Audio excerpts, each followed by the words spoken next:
Kaylee is determined not to raise a bunch of snowflakes in his house. Not on your watch, son. Snowflake is a unique term there. Yeah, you're right. No snowflakes in my house. Yeah, my son has been playing baseball for years, and through lots of training, he has become an unbelievable pitcher. He really is that good. He's consistent. He can hit strike zones. He can throw like 5 different pitches. Damn. But his batting sucks. And have him on the PEDs yet, like all the major leaguers? Oh, yeah. He's on growth hormones. Good. Start early. Yeah, that's right. Creatine, everything. Yeah. So, like, and it was partly my fault last season. We spent so much time and so much coaching on his pitching that we just kind of put batting behind it. Like, we just didn't really work on it other than in practice with the team. And last year was the first year of kid pitch. So with coach pitch, there's no problem. He's a great hitter. Yeah. But when you get the kids in there, you've got these wild-ass kids that can't really control the ball. Oof. And this could be a little scary. You're lucky if they hit a strike zone. Yeah, and you're lucky if you don't get hit. They don't hit you. Yeah, exactly. And they're the longest games, too, because these kids can't hit the strike zone, right? And they're walking everybody. 26-25, 27-26 are your scores. Well, actually, like during that time, there's like a 5-run limit per inning. So, bottom and the top. So, They're wild, man. They don't know how to get the ball over yet. They're throwing to the left. They're throwing to the right. They're throwing at batters accidentally. Yeah, absolutely. And so, and he, by the end of last season, got really good at pitching. So he was actually more consistent than most. But the batting, and he's like a magnet, dude. He gets up there, he's getting hit with the ball. Like, I'm like, buddy, you know what it feels like to be hit? You've been hit 50 times, Stay in the box.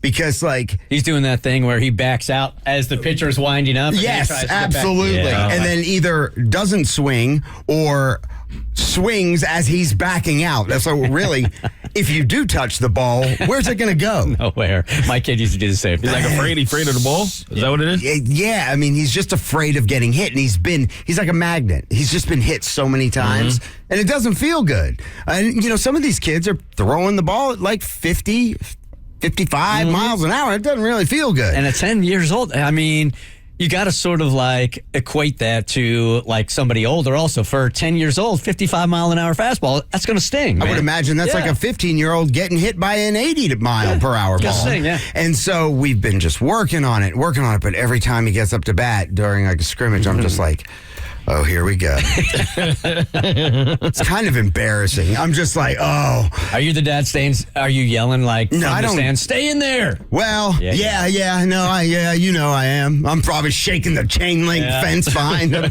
And I'm just like, I just want him to succeed. And so I've got batting lessons with like a private coach. And he's great if, the coach is throwing to him. But it's just like when he gets up there and he's facing someone his own age, he's taking one right to the hip. Like, there was this one kid, I swear to God, I think he drove himself to the game last season. He's that big. Full beard. Yeah. I'm like, who is this guy? Bunch of back acne. Yeah, I don't know. I didn't inspect his back, but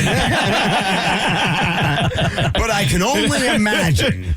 He was definitely had hit puberty. And he was probably throwing like 65. I think his dad was like 6'7". He's like standing off to the side. I'm like, this kid has got a pituitary problem or something. Like, he's got some gland issues. But Kai took one straight to the the bill of his helmet, knocked him out. My wife's like, he's got a concussion. I'm like, he's just laying there because he's stunned. But so I'm just like, I don't know what to do. I don't know how to handle it because I don't want to be. I want to be like, Kai, stop being a little bitch. Just stand in there. You know what it feels like to get hit by a ball. So when I had this problem with Hayden, this didn't go over well when I told it the first time, and I'm sure it won't go over well now either. Hayden was about the same age, right? But he had never been hit by a ball. He just, every time got in there, was ducking out, right? Right. So I took him to the batting cage, and every time I would throw at him, he'd be backing out. So I just hit him with a couple pitches. Yeah. Huh? I seriously hit him with a couple pitches. I'm like, it's not going to get any worse than that, dude. You survived this. It's not going to get any. And I pitch way harder than any other 10-year-old. It's not going to get any worse than this. I thought about throwing wrenches. Isn't that what they did in dodgeball? If you can dodge a wrench, you can dodge a ball. Now, I didn't hit him in the head or anything, but I hit him in the hip a couple of times. And you know what happened when he got in there How'd that work against out? pitching? He got backed out? Yeah, he backed out. Didn't help at all. Not at all. That's what I thought. The Bert Show. So, first, thanks for watching. Second, you like what you just watched? That just scratches the surface. Get The Bert Show on any podcast platform. We're so good.